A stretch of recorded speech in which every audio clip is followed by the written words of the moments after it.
दिवंगत कॉम्रेड गोविंद पानसरेंनी तब्बल 37 वर्षांपूर्वी लिहिलेल्या शिवाजी कोण होता या पुस्तकाच्या शीर्षकाबाबत आता शिंदे गटाचे वादग्रस्त आमदार संजय गायकवाडांना अचानकच साक्षात्कार झालाय। त्यांनी या पुस्तकाचे प्रकाशक प्रशांत आंबींना फोन करून शिवाजी महाराजांचा अनादर केल्याचं म्हणत शिवीगाळ आणि जीवे मारण्याची धमकी दिली आहे। संजय गायकवाडांच्या फोनवरील शिवराळ संभाषणाची ही व्हिडिओ क्लिप सोशल मीडियावर व्हायरल झाली आहे। अरे गोविंद पानसरे हा छत्रपती शिवाजी महाराजांना एकेरीत शिवाजी म्हणणारा कोण होता? मला हे पुस्तक वाचायची गरज नाही।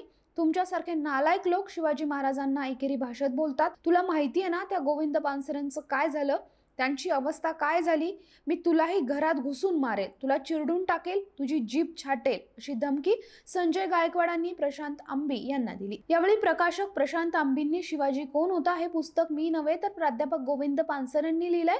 हे पुस्तक 1988 ला प्रकाशित झालं होतं। या पुस्तकात शिवाजी महाराजांचा अपमान करण्याचा कोणताही हेतू नाही, तुम्ही आधी ते पुस्तक वाचा असं संजय गायकवाडांना सांगून पाहिलं। मात्र कायम वादग्रस्त बोलण्यासाठी प्रसिद्ध असलेल्या संजय गायकवाडांनी काहीही ऐकून न घेता प्रशांत आंबींना शिवीगाळ आणि जीवे मारण्याची धमकी देणं चालूच ठेवलं। मात्र प्रशांत आंबी यांनीही न डगमगता संजय गायकवाडांना तुम्ही उद्या माझी जीभ कापायला या असं ठाम उत्तर दिलं। या सगळ्यांविषयी संजय गायकवाडांनी एक व्हिडिओ प्रसिद्ध करून स्पष्टीकरण दिलंय।